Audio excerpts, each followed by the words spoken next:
राधे राधे भक्तजनों, आज आप सुनेंगे ब्राह्मण और शिव जी की कहानी। एक समय की बात है, काशी में एक वृद्धन ब्राह्मण रहते थे। उनके कोई संतान नहीं थी। संतान प्राप्ति के लिए उन्होंने भगवान शिव की कठोर तपस्या की। एक दिन भगवान शिव उनकी तपस्या से प्रसन्न हो गए और उनके सामने प्रकट होकर बोले, ब्राह्मण देव वरदान मांगिए। ब्राह्मण बोले, हे प्रभु, आप तो जानते ही है मेरे कोई संतान नहीं है, इसलिए मैं आपसे पुत्र प्राप्ति का वरदान चाहता हूँ। भगवान शिव बोले, आपको सुपुत्र चाहिए या कुपुत्र? ब्राह्मण ने भगवान शिव से पूछा, इन दोनों में क्या अंतर है? भगवान शिव बोले, सुपुत्र की आहु कम होगी, परंतु उसे तुम्हें सुख प्राप्ति होगा, लेकिन कुपुत्र की आहु लंबी होगी, परंतु वो तुम्हें सारे जीवन दुख देता रहेगा। ब्राह्मण ने सोचा, सारे जीवन के दुख से कुछ दिनों का सुख ही अच्छा। ब्राह्मण ने भगवान शिव से कहा, प्रभु, आप मुझे सुपुत्र प्राप्ति का वरदान दीजिए। भगवान शिव बोले, तुम्हें सुपुत्र की प्राप्ति होगी, परंतु उसकी आयु केवल 5 वर्ष की होगी। यह कहकर भगवान शंकर अंतर्ध्यान हो गए। कुछ समय पश्चात ब्राह्मण के घर में एक बालक ने जन्म लिया। वो बालक बहुत सुंदर था। ब्राह्मण उस बालक को देखकर खुश भी होते थे और उसकी आयु के विषय में सोचकर दुखी भी होते थे। वो बालक धीरे धीरे बड़ा होने लगा। बालक के साथ साथ ब्राह्मण देवता का दुख भी बढ़ता जा रहा था। जब वो बालक 4 वर्ष का हो गया, तब ब्राह्मण ने सोचा, बालक की आयु की वृद्धि के विषय में किसी संत से पूछना चाहिए। ब्राह्मण उस बालक को एक संत के पास लेकर गया। संत बोले, यदि इस बालक को किसी सीधी महात्मा का आशीर्वाद मिल जाए तो इसकी आयु बढ़ सकती है। ब्राह्मण ने पूछा, महाराज, ऐसे सीधी महात्मा मुझे कहाँ मिलेगा? संत बोले, ऐसे ढूंढोगे तो तुम्हें सीधी महात्मा कहीं भी नहीं मिलेगा, इसलिए तुम सभी को संत सीधी बनाना शुरू कर दो और इस बालक को सभी का आशीर्वाद दिलवाओ। संत का कहना मान कर वो ब्राह्मण देवता अपने बालक को गंगा घाट पर ले गया और वहीं पर एक कुटिया बनाकर बालक के साथ निवास करने लगा। गंगा घाट पर अनेकों महात्मा प्रतिदिन गंगा स्नान के लिए आते थे। ब्राह्मण ने अपने पुत्र से कहा कि तुम्हें यहाँ दिन भर जितने भी महात्मा दिखाई पड़े उन्हें दंडवत प्रणाम करके उनका आशीर्वाद लिया करो। वो बालक घाट पर आने वाले सभी महात्माओं को, स्त्री पुरुष सभी को दंडवत प्रणाम करके आशीर्वाद लेने लगा। अब यह उस बालक का नित्य का नियम था। वो सारे दिन गंगा घाट पर आने वाले सभी लोगों को दंडवत प्रणाम करके उनका आशीर्वाद लेता है और सभी लोग उसे हृदय से आशीर्वाद देते हैं। इसी प्रकार उसका 5वां वर्ष लगभग होने को था, जब बालक की उम्र में केवल 3 दिन ही शेष रह गया। संयोगवश वहाँ पर शपथ ऋषि पधारे। बालक ने उन सभी को दंडवत प्रणाम किया। सभी सातों ऋषियों ने बालक को चिरंजीवी भाव अर्थात चिरंजीवी होने का आशीर्वाद दिया। यह दृश्य देखकर उस बालक के पिता की आंखों में आंसू आ गया। वो उन ऋषियों से बोला, महाराज, आप सभी ने इस बालक को चिरंजीवी होने का आशीर्वाद दिया है, परंतु इस बालक की आयु केवल 3 दिन और शेष है। शपथ ऋषियों ने पूछा, ब्राह्मण देवता, आपको कैसे मालूम कि इस बालक की आयु केवल 3 दिन ही शेष बची है? ब्राह्मण बोले, यह बालक किसी देवता के आशीर्वाद से उत्पन्न हुआ है। उन्होंने इसकी आयु केवल 5 वर्ष बताया है, जो अगले 3 दिन में पूरी हो जाएगी। ऋषियों ने पूछा, उन देवता का नाम बताओ। ब्राह्मण बोले, मैं आपको उनका नाम नहीं बता सकता। अब सारे शपथ ऋषियों एक दूसरे का मुख देखने लगा। उन्होंने सोचा कि अब तो हमारा आशीर्वाद निष्फल हो जाएगा। ऐसा बिल्कुल नहीं होना चाहिए। सभी शपथ ऋषियों ने आपस में निर्णय करके उन ब्राह्मण से कहा, यदि आप इस बालक का कल्याण चाहते हैं तो इसे हमें दे दो। ब्राह्मण देवता बोले, ठीक है महाराज, यदि किसी भी प्रकार से इस बालक की उम्र बढ़ सके तो इसे आप ही ले जाइए। ब्राह्मण ने अपना हृदय कठोर करके अपने बालक को शपथ ऋषियों के साथ भेज दिया। अगले दिन शपथ ऋषि उस बालक को लेकर ब्रह्मा जी के यहाँ पहुँचे। पहले शपथ ऋषियों ने ब्रह्मा जी को प्रणाम किया। ब्रह्मा जी बोले, चिरंजीवी भाव, चिरंजीवी भाव। इसके बाद उस बालक ने ब्रह्मा जी को प्रणाम किया।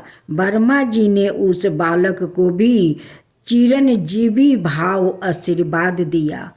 ब्रह्म वचन सुनकर सभी शपथ ऋषियों मुस्कुरा दिया।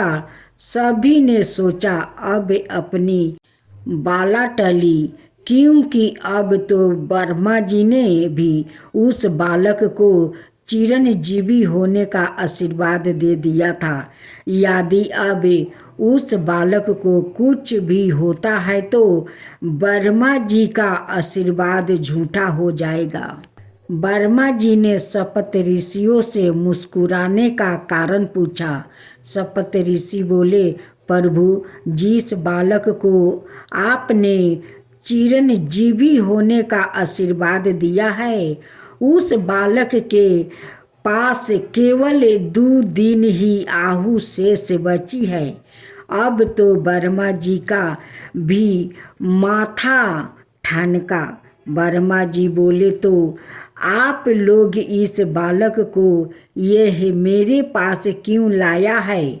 शपथ ऋषि बोले, प्रभु, हम भी कल इसे इसी प्रकार चिरंजीवी होने का आशीर्वाद देकर फंस गया था। हमें अपना आशीर्वाद सत्य करने का कोई उपाय नहीं सूझ रहा था, इसलिए हमने इस बालक को आपका आशीर्वाद दिलवा दिया। अब आप जाने और आपका आशीर्वाद जाने, हम तो अपने आशीर्वाद से मुक्त हो गया। ब्रह्मा जी ने कुछ देर विचार किया। उन्होंने सोचा, अब तो इस बालक का भाग्य केवल भगवान शंकर ही बदल सकते हैं।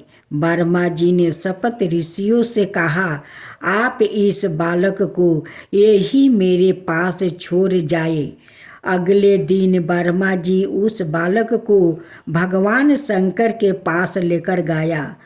वर्मा जी ने भगवान शंकर को प्रणाम किया। भगवान शंकर ने उन्हें आशीर्वाद दिया। इसके बाद उस बालक ने भगवान शंकर को दंडवत प्रणाम किया। यह देखकर भगवान शंकर प्रसन्न हो गए और उन्होंने उस बालक को चिरंजीवी होने का आशीर्वाद दे दिया। यह सुनकर वर्मा जी प्रसन्न हो गया, क्योंकि अब वर्मा जी का भार भगवान भोले शंकर ने ले लिया था।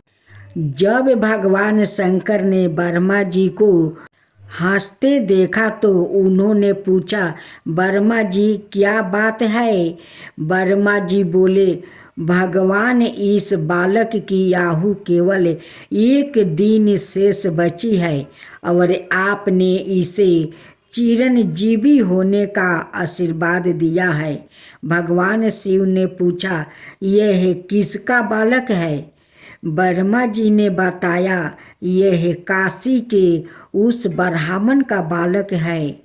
भगवान शिव भी मुस्कुरा दिया और बोले, यह तो हमारे ही वरदान से उत्पन्न बालक है।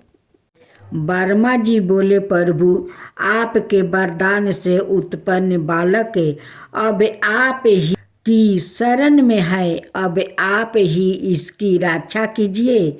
भगवान शिव बोले, वर्मा जी आप इस बालक को यही छोड़ दीजिए और अब आप अपने लोक को पधारे। वर्मा जी उस बालक को भगवान शिव के पास छोड़कर चला गया।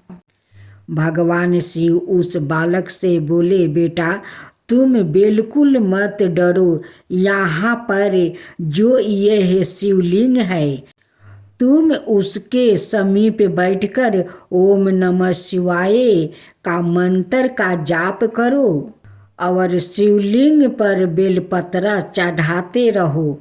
बालक वैसा ही करता रहा। ओम नमः शिवाय, ओम नमः शिवाय मंत्र का जप करते करते वो बालक धन्य मगन हो गया। जैसे ही उस बालक की आयु पूरी होने का समय हुआ, यमराज उस बालक के पास प्रकट हो गया और उन्होंने उस बालक को अपने पास में जकड़ लिया। इससे उस बालक का ध्यान भंग हो गया और वो घबरा कर उस शिवलिंग से लिपट गया और जोर जोर से ओम नमः शिवाय, ओम नमः शिवाय का मंत्र जाप करने लगा। यह सब देखकर भगवान शिव उस शिवलिंग से प्रकट हो गया और त्रिशूल लेकर यमराज पर झपटे। यमराज घबरा कर हाथ जोड़े खड़े हो गए और बोले, प्रभु यह आप क्या कर रहे हैं? मैं तो आप ही की आज्ञा का पालन कर रहा हूँ। आप ही ने तो इस बालक की आयु 5 वर्ष से निर्धारित की थी और अब 5 वर्ष पूरे होने के बाद मैं इसके प्राण लेने आया हूँ। भगवान शिव बोले, इस बालक को 5 वर्ष की आयु आपने दी थी या मैंने? यमराज बोले, प्रभु आपने ही दी थी। भगवान शिव बोले, तो फिर इसकी उम्र पर आपका हिसाब चलेगा या हमारा? यमराज बोले, प्रभु आयु आपने दी है तो हिसाब भी आप ही का चलेगा, लेकिन प्रभु मैं आपका हिसाब सुनना चाहता हूँ। भगवान शिव बोले, तो सुनो यमराज। 4,36,000 कलयुग की आबादी होती है। 8,64,000 वर्ष दूर पर योग की आबादी होती है। 96,000 बरस क्षेत्र योग की आबादी होती है। 17,28,000 बरस सतयुग की आबादी होती है। इन सभी चारों योग को जोड़कर एक चतुर्योग होता है। ऐसे 71 चतुर्योग का एक मनवंतर होता है। ऐसे 14 मंत्रों का एक कल्प होता है। ब्रह्मा जी का एक दिन ऐसे 2 कल्प के बराबर होता है। ब्रह्मा जी की आहु 1,000 बरस की होती है और 10 ब्रह्मा की आहु के बराबर मेरा एक दिन होता है। अब ऐसे दिनों वाले 12 महीनों का एक बरस और ऐसे 5 बरस की आहु मैं इस बालक को प्रदान करता हूँ।